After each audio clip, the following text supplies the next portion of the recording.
Je suis ravie de vous retrouver, chers élèves et chers parents, pour vous parler cette fois-ci, non plus du commentaire, mais d'une autre épreuve canonique du bac, la dissertation.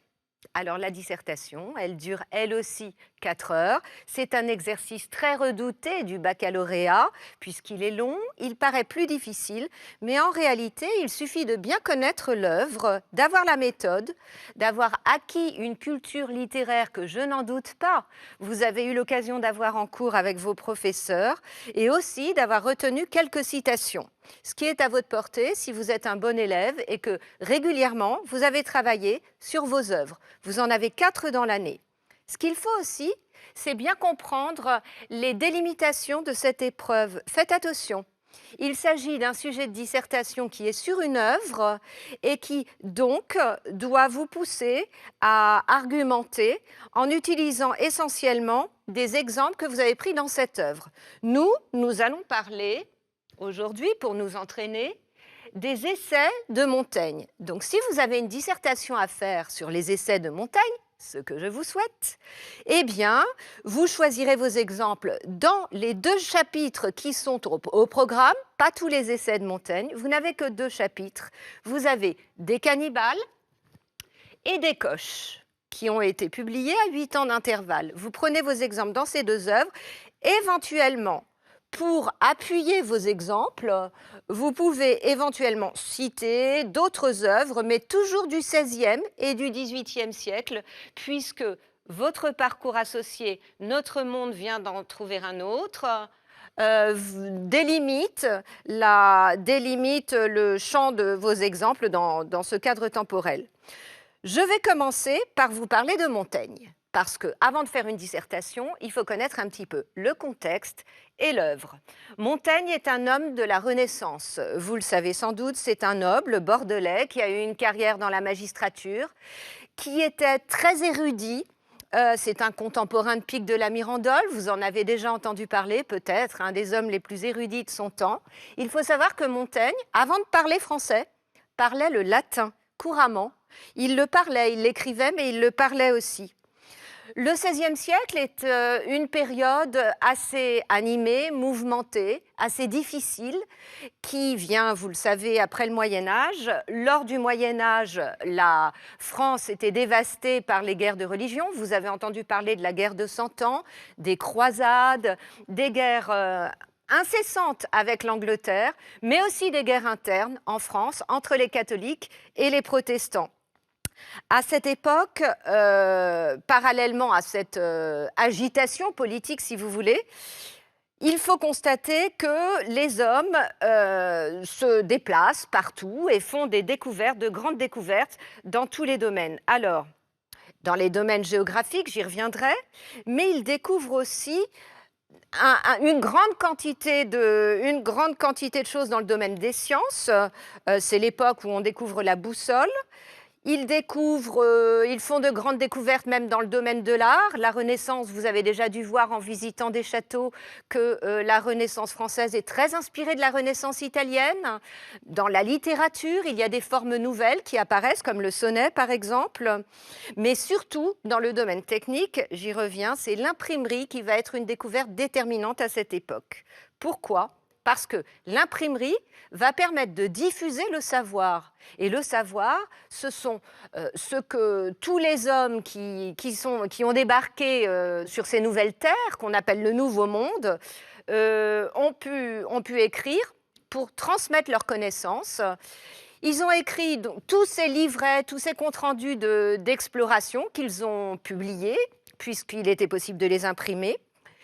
Et des érudits comme Montaigne ont pu avoir accès à toutes ces œuvres. Alors, je vous montre l'une des gravures de Théodore de Bry, qui est un graveur contemporain de Montaigne, a fait à partir d'un de ses livres relatant les nouvelles découvertes, d'un de ses livres des explorateurs. Vous savez que même Christophe Colomb a écrit dans le livre des merveilles ce qu'il avait découvert en voyageant. Là, on y voit des indigènes souriants qui accueillent les hommes du Nouveau Monde, qui, eux, se sont empressés d'imposer leur croix, hein, qui symbolise le christianisme. Vous savez qu'en découvrant tous ces nouveaux mondes, les hommes européens vont imposer leur religion. Les indigènes, en échange, leur offrent des cadeaux, des petits cadeaux, des cadeaux naïfs. Ce sont des peuples naïfs, mais aussi tout leur or qu'ils vont donner sans compter.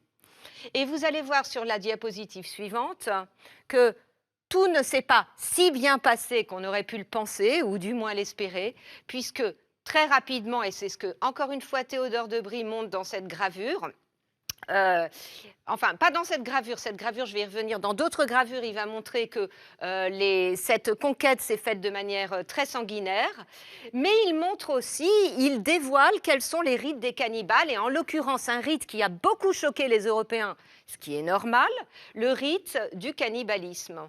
On voit ici comment se passait cette cérémonie, puisque c'en était une. Mais parallèlement, ce que je voudrais que vous voyiez, puisque c'est le propos de Montaigne tout au long des essais, c'est qu'au XVIe siècle, le tableau ne date pas du XVIe siècle, mais le tableau représente ce massacre de la Saint-Barthélemy dont je vous ai parlé tout à l'heure et qui a été particulièrement violent, particulièrement sanglant.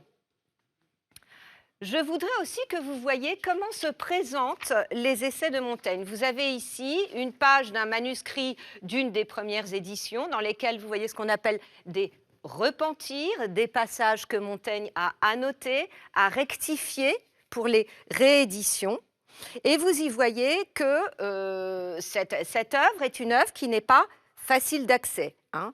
C'est une œuvre qui présente une difficulté, qui est rédigée dans la langue du XVIe siècle, qu'on appelle le moyen français. L'ancien français, c'est avant. Là, c'est une langue du XVIe siècle à laquelle il faut s'adapter, avec des tournures particulières qui ne vous sont pas familières du tout. C'est une manière d'écrire qui est assez surprenante, mais je précise qu'au baccalauréat, vous avez la possibilité de parler de cette œuvre dans sa version translatée, c'est-à-dire adaptée en français moderne. C'est tout à fait possible. Moi, pour ma part, je pense qu'il est assez accessible. Il est possible aussi de l'étudier dans la langue d'origine, ce qui permet, en surmontant cette difficulté apparente, de finalement mieux comprendre l'essence du texte. Alors, cette œuvre, l'œuvre de Montaigne, elle aborde la forme spécifique de l'essai. Montaigne l'a rédigé à la fin de sa vie. Il l'a rédigé les dernières années de sa vie. C'est une écriture c'est une écriture qui s'est faite sous la forme d'un journal intime, d'une autobiographie, comme il le dit dès l'avertissement au lecteur. Juste avant le chapitre que vous avez à étudier, vous pouvez lire dans cet avertissement, dans un texte qui s'adresse à son entourage, que ce qu'il écrit n'est destiné qu'à ses proches, à ses intimes, et que ce qu'il veut avant tout, c'est être lu après sa mort. Voilà, je crois que je vous ai un petit peu tout dit sur Montaigne. Je voudrais quand même préciser, avant de passer plus spécifiquement à son œuvre, que Montaigne n'a, contrairement à ce qu'on pourrait croire, pas beaucoup voyagé. Il a voyagé un peu en Europe, mais il n'est pas allé, il n'a pas découvert le Nouveau Monde. Il n'était pas sur les fameuses caravelles dont vous avez entendu parler pour voir ce qui se passait dans le Nouveau Monde. Cependant, il a parlé directement avec des marins qui connaissaient ces nouvelles terres explorées, en l'occurrence le Brésil, hein, dans les cannibales, dont les habitants sont appelés les Tupinambas, j'en reparlerai plus tard, comme ça vous vous en souviendrez, et le Mexique, dans des coches.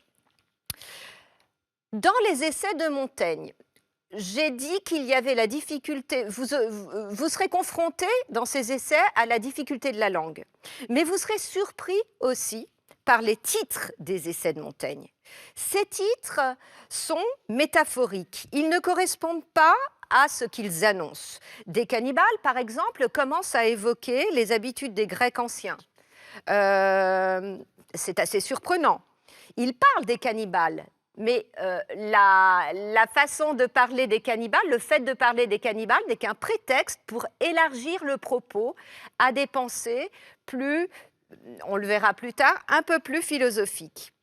Ainsi, on ne comprend le titre des coches qu'en lisant le chapitre en entier, ce qui permet de comprendre comment Montaigne a cherché à passer de l'idée des transports et du luxe à celui du renversement des valeurs.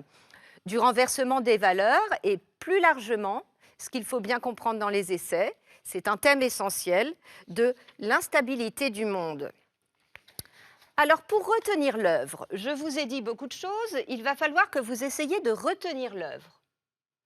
Voilà ce que je vous conseille de faire, de vous faire des fiches des thèmes de l'œuvre. J'ai parlé de certains thèmes, il y a les préjugés, la fraternité, la tolérance, mais une notion très importante à comprendre, l'ethnocentrisme. Vous en avez sans doute entendu parler en cours, je voudrais revenir sur cette notion. L'ethnocentrisme, c'est le fait de ne juger l'autre que par rapport à soi, avoir des certitudes par rapport à son savoir, à sa civilisation, ne pas être ouvert à l'extérieur. Donc, retenez ces thèmes et ce thème très important. Ensuite, il y a la question du vocabulaire. S'il y a des mots que vous ne connaissez pas, il est assez facile de se faire une fiche pour ne plus avoir ces difficultés-là. Vous avez aussi des épisodes signifiants dans chaque partie. Alors, avant la première partie, avant le premier chapitre, excusez-moi, l'avis au lecteur est rapidement lu. Il est très intéressant puisque Montaigne y parle de son objectif, de ce qu'il veut faire en écrivant ses essais. Dans le début des Cannibales, retenez que la référence au roi Pyrrhus, à l'Antiquité, dès le début, c'est important. Montaigne parle en permanence des anciens, de l'Antiquité. Eh bien, la référence au roi Pyrrhus est un prétexte pour montrer qu'il faut, dès le départ, avant de commencer la lecture de son œuvre, lutter contre nos préjugés. Il veut montrer ainsi que le fait de penser comme tout le monde, sans réfléchir, est un comportement, finalement, comme le dit Rabelais à la même époque, de mouton de Panurge. Et c'est ce que Montaigne veut que nous ne fassions pas. Autre passage important, évidemment, les us et les coutumes des Tupinambas avec le cannibalisme. Ça, vous savez, avant le cannibalisme, excusez-moi, je saute une étape, avant le cannibalisme, il parle de la polygamie et de la façon dont ces êtres purs et naturels vivent en pleine harmonie dans leur pays. Ensuite vient le cannibalisme. Après, vous avez l'épisode à Rouen, que vous connaissez bien en général, et qui est l'occasion d'un dialogue entre les Tupinambas et les Européens, mais aussi entre un Tupinamba et Montaigne. C'est très précieux. On y apprend énormément de choses sur la façon dont Montaigne a vécu cet épisode. C'est très intéressant, c'est même émouvant de penser que Montaigne était là, à Rouen, à cette époque, avec un homme comme celui que vous avez vu sur les gravures. Vous retiendrez cet épisode, j'en suis sûre. Vous avez ensuite le chapitre des coches, qui est un prétexte pour évoquer pas mal de sujets. Et deux épisodes sont importants dans Descoches. Vous avez le premier épisode qui évoque les moyens de transport, mais qui ensuite va permettre à Montaigne de glisser au travers de la discussion avec le roi sur la question de qui est finalement, qui a raison, qui a tort. Est-ce que ce sont finalement les Européens qui avaient tant raison que cela? Et vous le voyez à la fin de ces deux chapitres. Ce n'est pas par hasard. Ce chapitre présente aussi un moment, encore une fois j'y reviens, émouvant, la mort du roi, qui est particulièrement terrible et qui prête à réflexion en tous les cas. Alors, comment faire une dissertation? Nous allons y venir, nous allons évidemment passer à la pratique à partir d'un sujet que je vais vous proposer et évidemment un sujet que vous allez traiter en réfléchissant bien à ce que vous avez appris, ce que vous savez sur les deux chapitres des essais. Voilà ce sujet, je vais le lire avec vous. Dans la conclusion de son essai sur la représentation de l'autre, l'historien François Hartog écrit que dire l'autre, c'est bien évidemment une façon de parler de nous.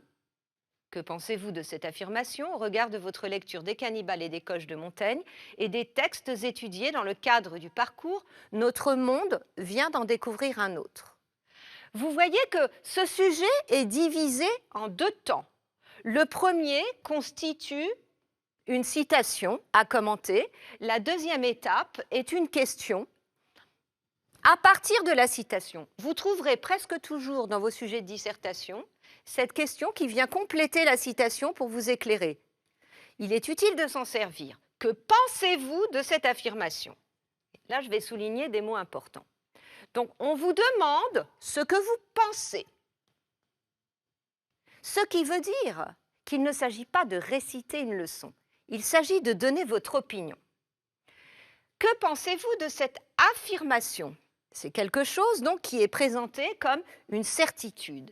Eh bien, nous allons voir quelle est cette certitude. Dans la conclusion de son essai sur la représentation de l'autre, l'historien François Hartog écrit que, honnêtement, la première partie de la phrase ne va pas vous donner d'informations. Et vous, votre objectif premier, quand vous faites une dissertation, c'est de chercher les mots clés. Quels sont les mots clés? Les mots clés, vous les trouverez dans la citation. C'est la raison pour laquelle on l'a découpée de cette manière-là, pour que vous réfléchissiez à ce qu'elle porte d'important en elle. Dire l'autre, c'est bien évidemment une façon de parler de nous. Quels sont les mots importants? Alors, les mots importants, évidemment, sont l'autre et nous. Dire l'autre, c'est bien évidemment une façon de parler de nous. Il ne faut peut-être pas s'arrêter qu'à l'autre et à nous. Faites attention également aux mots intermédiaires. Vous êtes dans un devoir de littérature. Dire, c'est aussi écrire. Donc, ne passez pas à côté du verbe dire, qui doit être mis en regard avec le verbe parler. Dire, parler, c'est s'exprimer. Donc, s'exprimer à propos de l'autre et à propos de nous. Les questions que vous devez vous poser, je rappelle encore une fois que c'est la seule manière de ne pas faire de hors-sujet, de ne pas réciter de leçons. Vous avez compris que les mots essentiels sont l'autre et nous. Vous allez réfléchir à qui est l'autre. L'autre et nous. L'autre, qui peut être l'autre? Eh bien, a priori, l'autre, ce sont les autres. Tous ceux que, dans des cannibales et dans des coches, les Européens découvrent. Donc, les prétendus sauvages.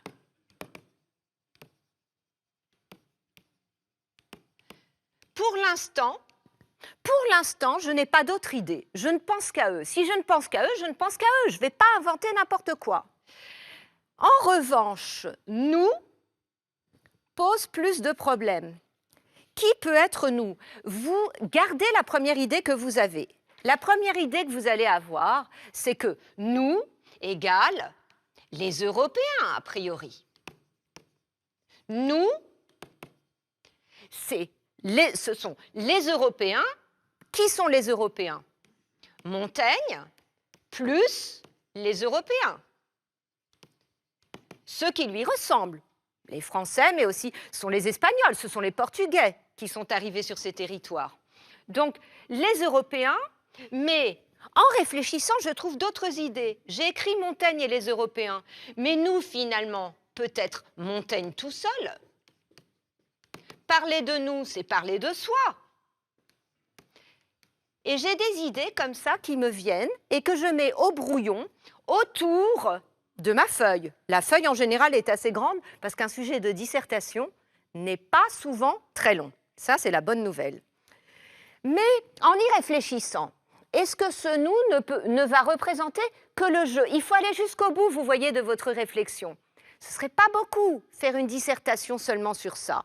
Vous savez que Montaigne est un philosophe, je vous l'ai dit, vous l'avez appris. Donc il y a des chances qu'il réfléchisse à plus grande échelle, qu'il ne réfléchisse pas qu'à sa petite personne, ni qu'aux Européens, qu'il ne fasse pas que comparer. Et vous voyez, quand je parle avec vous, je réfléchis. C'est en parlant que les idées me viennent, comme dirait Rousseau plus tard. Mais c'est exactement ce qui se passe et que vous devez faire, vous, avec votre stylo devant votre feuille. Les Européens, ce sont donc Montaigne et les Européens. Donc, cela me fait penser que Montaigne parle de lui. Est-ce qu'il ne parle que de lui? Est-ce qu'il ne parle qu'à lui? Il y a Montaigne plus quelqu'un d'autre. Il s'adresse souvent au lecteur. Montaigne plus le lecteur. Montaigne n'est pas seul. Dès le début, il entame un dialogue avec le lecteur. Donc, vous le mettez, dialogue. Tous les mots qui vous viennent à l'esprit, vous devez les écrire sur votre feuille. Tous ces mots seront des sources peut-être très riches, peut-être aussi assez stériles finalement. Vous ne garderez peut-être pas tout ce que vous écrivez, mais vous garderez certainement beaucoup, une fois que vous avez écrit ces mots au tableau. Donc, on voit que nous, peut-être Montaigne, Montaigne et le lecteur, Montaigne et les Européens, l'humanité. Rapidement, on voit qu'on a beaucoup plus d'idées pour parler de nous que pour parler de l'autre. La problématique, puisque c'est ce que vous devez chercher, la problématique qui doit aller vers une progression risque donc de s'articuler plutôt sur ce nous. Mais en faisant ce constat, nous nous rendons compte que l'autre va intervenir systématiquement. Nous ne pouvons pas parler de ce nous qui représente les Européens ou qui représente l'humanité sans parler de l'autre. C'est toujours par rapport à l'autre que ce nous va se définir. À partir de là, vous allez essayer de reformuler l'énoncé. Alors, je vais effacer cette partie-là pour que vous puissiez voir la manière dont on reformule l'énoncé. L'énoncé pourrait se formuler de la façon suivante. En quoi, ce qui revient un peu au même, dire l'autre, c'est bien évidemment parler de nous, revient à se poser la question suivante, donc, en quoi, dire l'autre, c'est parler des Tupinambas, permet-il de parler de nous? Nous allons pouvoir, en réfléchissant à plusieurs idées, formuler une problématique. Je reviens sur les idées que nous avons vues tout à l'heure et je vous en donne d'autres. Nous pouvons constater que les idées dominantes sont que Montaigne parle pour dénoncer la cruauté des Européens. Je vais essayer de dénoncer la cruauté des Européens. Montaigne parle aussi du renversement des valeurs dans son œuvre. Le plus intelligent, le plus pur, le plus fort, le plus naturel, le plus respectable n'est pas toujours celui que l'on croit. Montaigne parle souvent de l'Antiquité, mais aussi de l'avenir.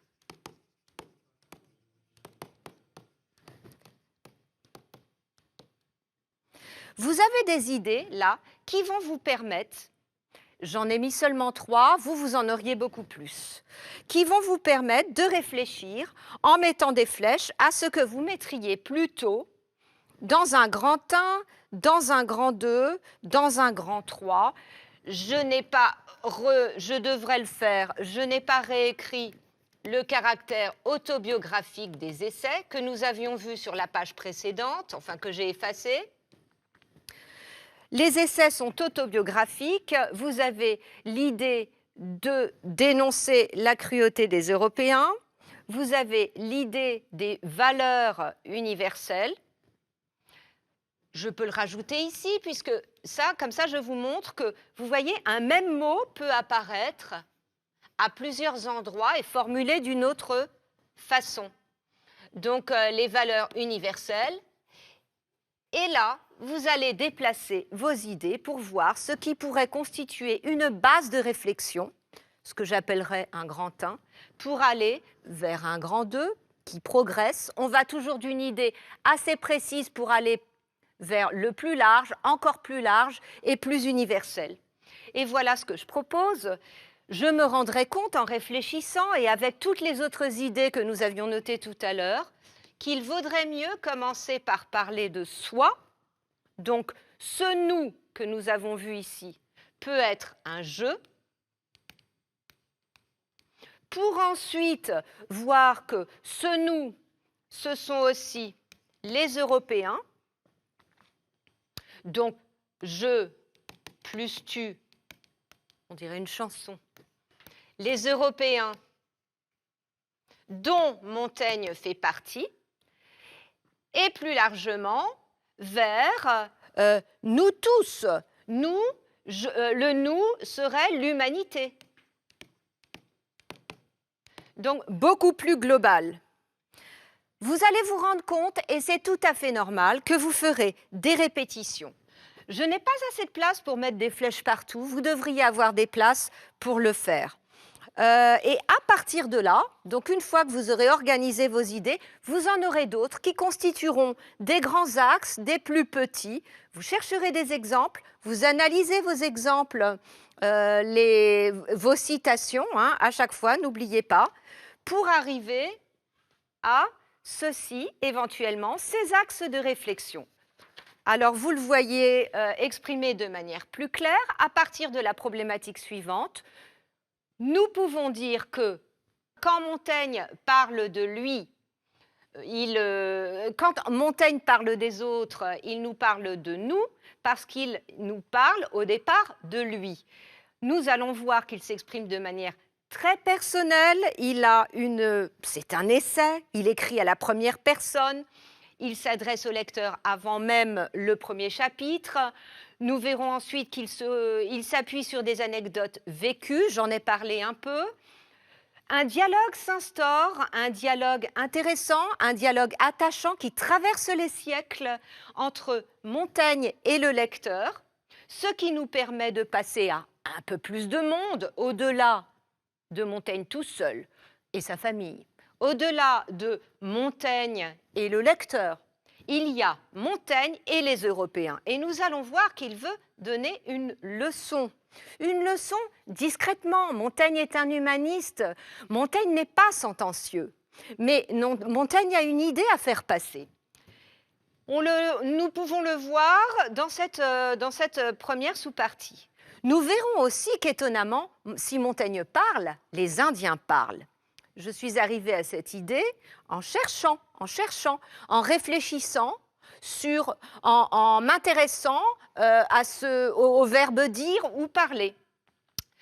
Qui sont les plus sauvages? C'est ce que je vous propose de voir dans un troisième axe qui va s'intéresser au retournement de situation, au renversement des valeurs que nous propose Montaigne. Plus largement, avec Montaigne, nous voyons que nous, c'est aussi l'humanité passée, présente et à venir. L'humanité, ce sont les leçons que nous pouvons tirer de ce que les anciens nous ont dit, ce que l'on voit dans les deux chapitres. Des questions universelles et philosophiques qu'il pose, la question politique que l'on voit à la fin de l'épisode de Rouen, mais aussi le devenir du monde. Qu'est-ce que ce monde va devenir si nous l'abîmons? Ce sont des questions qui traversent les époques et que Montaigne pose à la fin des Coches tout particulièrement. Alors, je vais vous donner quelques éléments pour le développement. Pour le développement, vous auriez pu, je l'ai déjà fait un petit peu, rajouter dans cette partie, vous voyez, je vous ai dit de parler du fait que Montaigne disait clairement lui-même « Je suis moi-même la matière de mon livre ».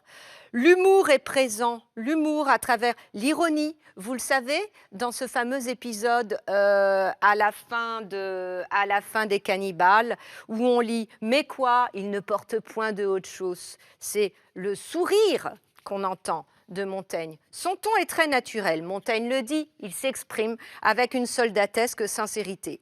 Sa réflexion s'appuie sur des anecdotes vécues. Je suis dans le petit 2. Sa réflexion s'appuie sur des anecdotes vécues. Il parle souvent de son truchement, qu'il trouve bête. Je vous rappelle que le truchement est l'interprète de Montaigne. Ensuite, pour finir ce premier axe, vous pouvez parler il me semble que c'est le meilleur endroit pour le faire parce que cela vous permet de ménager une transition. Ce sera plus subtil que de plaquer des idées. Un dialogue entre le je et le tu. Dès les premières lignes des Cannibales, il s'adresse au discours direct au lecteur qu'il tutoie. Hein. Vous aurez des citations, vous trouverez des citations aisément. Donc Montaigne commence à créer une proximité avec le lecteur, à qui il s'adresse comme un ami. Et nous allons voir que c'est pour mieux revenir vers nous, les Européens, à qui il donne la leçon suivante. Et il la donne d'emblée dans les Cannibales. J'ai peur que nous n'ayons les yeux plus gros que le ventre. Après avoir évoqué les conquêtes prétendues ou réelles faites dans l'Antiquité, mais aussi à son époque, il tire une conclusion au présent de vérité générale. Pour le faire comprendre, il donne la parole aux Indiens. Ces Indiens, il les réhumanise finalement, puisque dans les gravures, vous voyez que les gens qui ne savaient rien des Indiens, que voyaient-ils? Des images stéréotypées de sauvages? Eh bien non, Montaigne montre que les Indiens savent parler dans un dialogue avec les Tupinambas à Rouen, mais aussi avec les Aztèques dans Décoche. Que voit-on? Que voit-on? Que ces hommes sont capables de mettre les conquistadors face à leurs contradictions. Vous souvenez-vous de cet épisode où l'un des représentants de cette population vient voir sans aucune peur le conquistador en lui demandant, en lui faisant remarquer que son peuple doit être bien dans le besoin pour demander à ce qu'on lui donne autant d'or. Il est donc capable aussi de faire preuve d'ironie. Qui sont les plus sauvages finalement? Et ça, c'est la question centrale que vous pouvez traiter. Le cannibalisme paraît atroce, mais Montaigne montre que ce cannibalisme n'est qu'une, je cite, extrême vengeance, un rite, alors que nous, et je vous encourage de vous intéresser au jeu de mots et à ce qui n'est pas une métaphore, le verbe rôtir dans cet épisode. Eh bien, les Français font rôtir, font torture au XVIe siècle. Vous savez qu'il y a l'Inquisition, leurs congénères, les tortures, les massacres, alors que le cannibalisme n'est qu'un rite. On mange les hommes après les avoir tués. Nous, en France, nous torturions des gens, nous les brûlions sans les manger, et pas par vengeance. De plus, les chrétiens qui se prétendent fraternels s'entretuent, ce que fait remarquer Montaigne, alors que les prétendus sauvages s'appellent des moitiés, qui est une référence à l'Antiquité, qui peut être mis en regard de ce que Platon nous apprend. L'anecdote avec Pyrrhus au début est éloquente. Ce que les hommes croient juste ne l'est pas forcément. Donc, Montaigne compare ces deux peuples par un renversement de situation. Nous, c'est l'humanité. Nous devons nous interroger sur ce que nous dit, sur ce que nous montre Montaigne. Il fait référence au passé, à tous les anciens qu'il cite, hein, Hérodote, César, Aristote, qui n'ont pas toujours raison. César a pratiqué l'anthropophagie. Faites attention, Montaigne ne défend pas l'anthropophagie, hein, au passage. Il pose des questions universelles. Sous prétexte d'écrire un témoignage sur la conquête de l'Amérique du Sud, comme un récit d'aventure, eh bien, finalement, Montaigne nous interroge sur la pensée unique, mais aussi sur des coutumes, le respect des femmes. Finalement, peut-être que ces populations avaient du bon sens, l'esprit de conquête qui semble avoir tourné la tête des Européens, la religion dévoyée par les conquistadors, et le courage, la hiérarchie, toutes ces questions très intéressantes. Dire l'autre, enfin, c'est s'interroger sur le devenir du monde, ce que va devenir la planète telle qu'elle est, au XVIe siècle, à l'époque de Montaigne, déjà bien en danger, puisque la pureté du monde semble avoir été altérée par cette volonté de civiliser à tout prix des gens qui n'avaient rien demandé. Vous avez peut-être envie de savoir sur quoi on pourrait finir. L'autre fois, j'ai beaucoup parlé de l'introduction. Donc, si vous voulez, je vous propose une conclusion de la façon suivante. Je vous montre que nous allons revenir dans un premier paragraphe sur ce que nous avons démontré. Essayez de le faire de manière harmonieuse, de manière bien rédigée. C'est sur cette dernière impression que votre lecteur restera. Donc, vous faites un bilan et vous répondez à la problématique. En définitive, si l'analyse des cannibales et des coches révèle effectivement que dire l'autre conduit bien à une interrogation sur soi, l'écriture autobiographique pour Montaigne n'a rien d'une réflexion autocentrée. Au contraire, le philosophe instaure d'emblée un dialogue avec l'autre et s'il apprend ainsi dans la lignée des anciens à mieux se connaître lui-même, il nous conduit surtout au-delà des siècles à nous interroger sur nous-mêmes. En s'intéressant aux autres, les sages du passé, comme ces hommes nouvellement découverts, souvent plus sages qu'on ne croirait, l'humaniste donne un sens à ses essais. On a autant de leçons à tirer de l'histoire que du présent, si l'on sait se départir d'un ethnocentrisme qui ne permet pas d'envisager, j'ai oublié le D apostrophe, excusez-moi, un avenir fraternel et harmonieux. Voilà le bilan. C'est peut-être un peu compliqué, mais c'est un modèle. En ouverture, je vous conseille de privilégier les textes à venir, toujours dans votre parcours. Par exemple, Voltaire. Vous savez que dans Candide, Voltaire aussi s'intéresse à l'autre qui est quelquefois maltraité, hein, comme l'épisode à Suriname, ou Montesquieu dans les lettres persanes au XVIIIe siècle. Et plus récemment, vous pouvez citer par exemple Triste Tropique de Claude Lévi-Strauss, dont vous avez peut-être déjà entendu parler. En introduction, il aurait fallu commencer par une amorce, peut-être sur l'humanisme, période de découverte. Ensuite, vous citez le sujet. 4 siècles plus tard, s'interrogeant sur la question de l'altérité, etc. Après, vous proposez votre projet de lecture, c'est-à-dire ce qui constitue la problématique, et vous annoncez les parties. Grand 1, un journal intime, nous égale je. Grand 2, nous égale l'Européen. Grand 3, la condition d'homme. Je voudrais vous montrer quelle forme, avant de finir, peut prendre votre petite fiche de citation. En voici certaines faciles à retenir. Je vous conseille de faire la même chose. Assaut et à gambade, l'écriture de Montaigne, assez facile à retenir. Cela pourra vous aider à nourrir votre réflexion dans votre discussion. Vous aurez l'air moins superficiel que si vous parlez dans le vide, sans vous accrocher à quoi que sans vous appuyer sur aucune référence véritablement littéraire. Ne parlez pas de manière trop générale. Vraiment, cela vous aidera, je vous assure. Je suis moi-même la matière de mon livre. J'ai peur que nous n'ayons les yeux plus gros que le ventre. On le dit toujours, ce sont quand même des phrases qui ont traversé les siècles.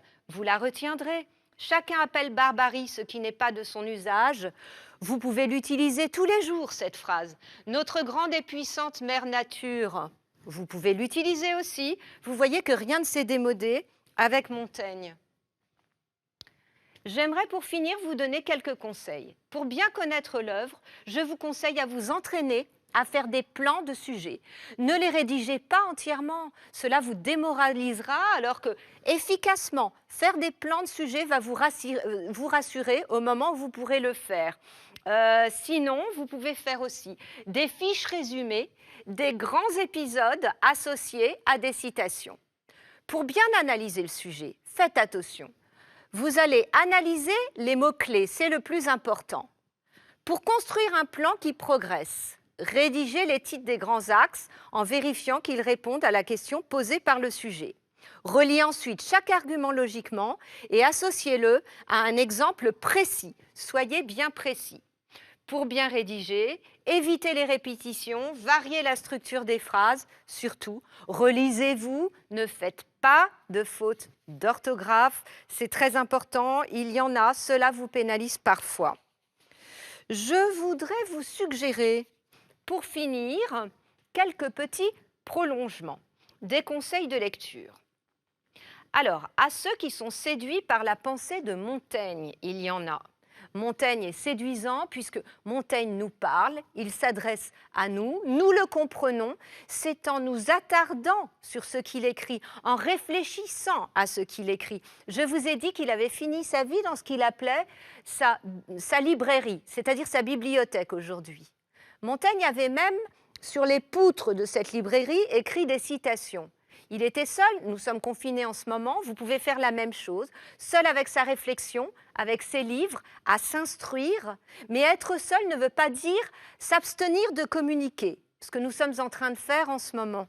Donc, Montaigne, si vous avez l'impression qu'il peut vous apprendre quelque chose, et moi je suis sûre que oui, je vous encourage à lire davantage de chapitres de ses essais. Peut-être pas tous ses essais, peut-être pas en moyen français, mais vous pouvez lire de l'homme, de la vanité, d'autres chapitres. À ceux qui voudraient connaître la littérature du XVIe siècle, qui s'intéressent aux voyages qui ont été faits à cette époque, aux grands explorateurs, vous pouvez lire l'histoire d'un voyage fait en terre du Brésil de Jean de Léry. Vous avez peut-être déjà étudié. Je parlerai de l'étude linéaire qui est proposée à l'oral plus tard, mais vous avez peut-être déjà étudié des extraits de cet auteur pour les mettre en parallèle avec Montaigne. C'est très intéressant. Maintenant, sur la question de l'ethnocentrisme, donc sur cette façon de ne juger l'autre, je le répète, c'est une notion qu'il faut absolument comprendre, uniquement par rapport à soi, à ses certitudes, à sa civilisation, vous pouvez lire Triste tropique de Claude Lévi-Strauss. Voilà ce que je vous conseillerais comme lecture à venir. Eh bien, je suis très heureuse, mes chers élèves et leurs parents, de vous avoir retrouvés cette semaine. Et je vous retrouverai plus tard pour vous parler cette fois-ci de l'étude linéaire à l'oral qui est très spécifique dans le cadre du nouveau baccalauréat. À bientôt, au revoir.